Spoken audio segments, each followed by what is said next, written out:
Okay, mwaramutse canke mwiriwe hano mperereye ubu ndatashe n'amasaha kumbure saa moya n'inusu z'ijoro kubera turiko twegereza winter muri Southern Hemisphere Sud saa moya bo buriko burira ndabona hanze ko ari umwijima nagomba mvuga iki nakoze live stream ndiko nderekana abantu hanyuma hari umuntu yaciye ambaza ati none ko uriko werekana video ntibahava bagukarira nca ntangura kuvyiyumvira uko kuntu i Burundi muri Afrika en general bakunda ibintu vy'intambara barakunda vya conflit kuko ndibuka no muri Kenya narigeze kuba ndiko ndakora video hanyuma nza mbona umuntu security iraje imbwira ngo no ngo se ngo ntushobora gukora video ngaho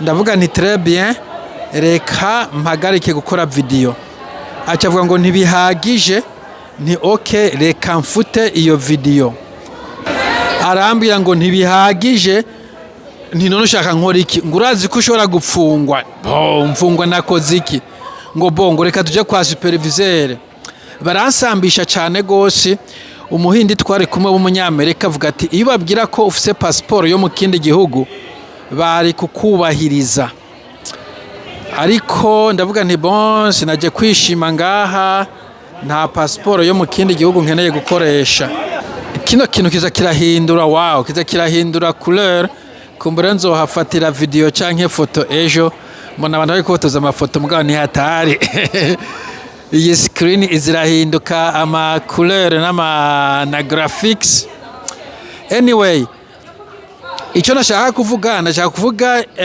imico ishika nk'itanu maze kubona mu bantu babongereza voilà barahinduye hey see you tomorrow my man imico ishika itanu maze kubona mu bongereza itari mu banyafrika ndaja kuyibabwira mbo buretse gato nanjye mfata ama video kuri ino platform y'abano bantu mbonye mbenge isa neza ndafise umugenzi hano yafashe kamera yanje ku yindi telefone aba baje it's gonna be my turn okay maybe I could sit here oh that's beautiful man okay are they done ko bararangije buretse nanjye mpagare ngaha. It's a beautiful scene. Look at this. How long does it take to change the scenery? How long to get the new graphics? New graphics, please. Taking too long. Looking for Nemo. These are Nemos. Oh, there, nature. I love nature. Deep in the jungle. Oh, deep in the water. Like a rainfall. This is like a rainfall, man. It's beautiful. Oh, wow. This is cinematographic stuff. Yeah. There you go. Oh, another one. What I'm still here.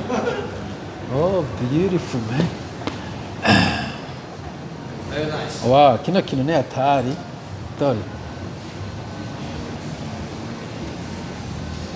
Okay, I think that should be it.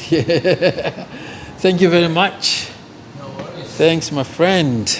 Myanmar, okay, thank you.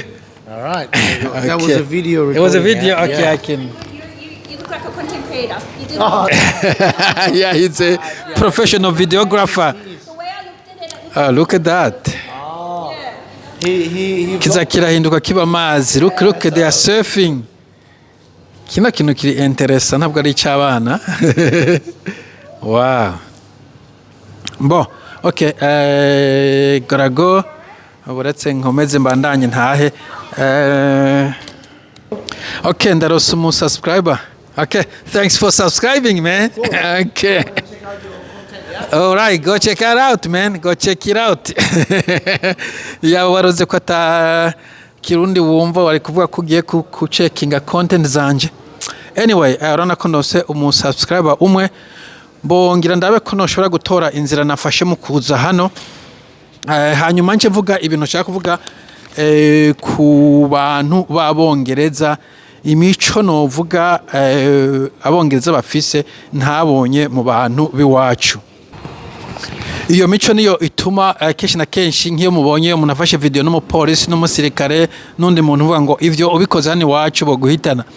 Ikintu ca mbere ntibishima n'abantu bari humble, humble ni ukuvuga nk'ubu muri iyi conference hamwe aba professeur, aba docteur, aba member of parliament, aba ministre, aba CEO w'ama organisation, mugabo atabikubwiye ntubimenya. Kandi mu kuganira ntabanza gukumira ngo wowe wize ibiki, wowe ukora ibiki, muraganira juste udashatse kumubwira ivyo ukora nta n'ivyo umenya, ariko usanga mwese muganira, mwese mwegeranye. Nakoze aka video rimwe bomenga hari kuri live, mu professeur ari yahoze yigisha ku université hano, twavugana nyene nk'umuntu tungana nubwo jewe ntari mu docteur cyangwa mu professeur. Donc ntibishima baba bicishije bugufi. Nataka kubona muri South Africa twaza kuri eglise haza ko nk'umuntu w'umu docteur, mugabo ntibiga mwita Dr Susan, yitwa Susan sinagiwe, yaranavyaga ko mwita Dr Susan, yavuga gusa avuga kuko amakuru maki Susan, just Susan. Ico kimwe ntibishima, bari humble, bicisha bugufi. Ico niyo caractéristique ya mbere nashaka kuvuga abantu bino bafise, abazungu b'abongereza surtout. Kumbere na France niko bari ngo mu France baza nabishima cyane, ariko abongereza navuga ko bicisha bugufi, ntibishima. Icya kabiri ntibatwaza umukazo. Donc umuntu yavuga ngo bakubonye bo gufata, nta mukazo uhari. Barakorosha, atacaha wakoze urera, ukoze icyaha bagutwara gake gake, bakakubaza impamvu wagikoze, bagusomera amategeko, bakakucira urubanza, bakakujana mu rubanza ruko ari ngombwa. Gufungwa vyo ni nka dernier ressort, ni ikintu ca nyuma bakora babanje kugerageza izindi nzira zose. Donc ntabwo batwaza umukazo.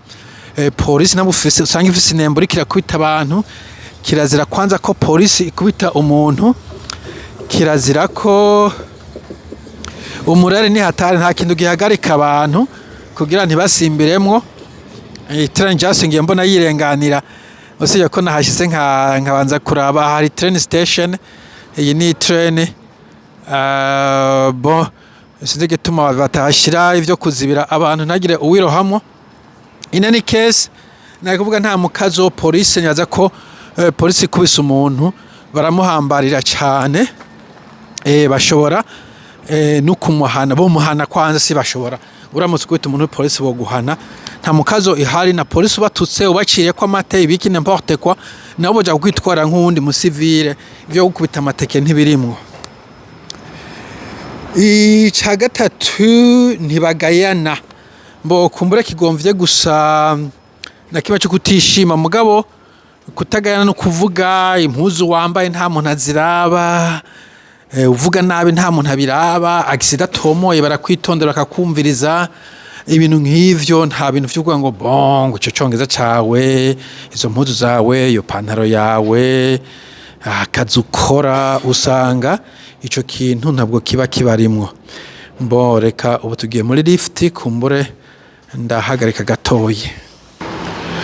Mbo icya kane ntibakunda ibintu vy'intambara, ibintu vya conflict. Ntibakunda ibintu vya conflict, no kuvuga ino utsitaye ku muntu agutanga kuvuga sorry, wewe umutsitaye ko, we agutsitaye ko niwe utanga kuvuga sorry. Agutse kwa amazi umutanga kuvuga sorry, hanyuma bikabira herenga ko mbicu ndakuvuga mu yindi dossier.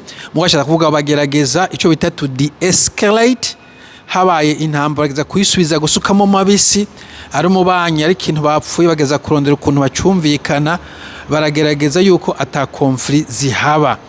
No kuvuga umuntu ugiye nk'ahantu nk'akarorero habujijwe gufata ama video, barashobora kubwira ati se hano hantu kiraza ko wafatira ama video, nawe nyene kubera burya intuzeye positive response, nawe ukora positive nyene ukavuga uti I am sorry, umva I am sorry, mugaca mubigezaho, nta vyo kurigwa muraharira, nta vyo kurigwa muraburana, nawe uvuga uti I am sorry I'm sorry, mugaca mugezaho, ntabwo bavuga ngo yifute kora ibi kora biriya, muca mumvikana intambara ikaba irahagaze. Donc ibintu vy'amakonflit bagereza kuvyevita à tout prix et tout cost, bamashaka amahoro hagati yabo. Ibindi akabona ko wakoze amakosa muga kavyihoza, kuko nkako murirwa murashwana, ko murirwa muraja mu bintu vya conflit, akavuga ati okay, ntiwarure kwe kumfata amafoto mugabo ko turwa turagwana, go ahead. Okay, hanyuma ija gatanu anacica ngezaho ni kintu cyuko batafise inzigo, ntabwo babika mu nda. Okay, ukoze icaha hanyuma akavuga ati I'm sorry, ukavuga uti ego abakubabariye biba biheze, ntabwo asigara abitse mu nda ngo bong ukazosubira uwundi munsi muhuye ni nk'uko umenya nta kintu wamukoreye, biba byaheze fini. Ntiwirirwa naja kuvyibuka, ntiwirirwa naja kubisubiramo muhuye, ntuzosubire kumwibutsa ngo mwe wakora wa munsi. Ntabwo babika mu nda, ntabwo bashyiramo inzigo mu bintu bakora ku kazi. Wamukoreye ikosa hanyuma ngasabana imbabazi, ntabwo azokwihora, ntabwo azofata umunsi umwe wasinziriye ngo akwihore. Ivyo bintu vy'inzigo ntavyo bafise, baca babiheza mukamubeheje aho nyene. Nivyo nashaka kuvuga bituma abantu mu bihugu vy'abongereza, nico bituma ubona hari intambara nkeyi. Ubiravye no muri Afrika, ibihugu vy'abongereza nivyo biri mu ntambara nkeyi ugereranyije n'ibihugu vy'abafaransa. Sinzi ko biraba ufashe n'ibintu vy'amakudeta, babona narinzimiye gatoya. Amakudeta nayo nyene akaze mu bihugu vy'abafaransa gusoma mu bihugu vy'abongereza. Ibintu vy'injyane za politike kenshi na kenshi usanga ibihugu vy'abongereza bikora bihagaze neza gusumvya ibihugu vy'abafaransa. No muri Afrika kubera nibaza nyene abongereza bagiye barigisha iyo esprit ya tolerance, iyo esprit yo gushakisha amahoro no kumvikanisha. Sawa, nico nshaka kuvuga kubisigaye. Mugira umunsi mwiza. Nibaza ko aho ngiye ari nyuma ndabonye ahantu hari ama lift, reka nkurikira aho nyene. Muzogira umunsi mwiza, bye bye.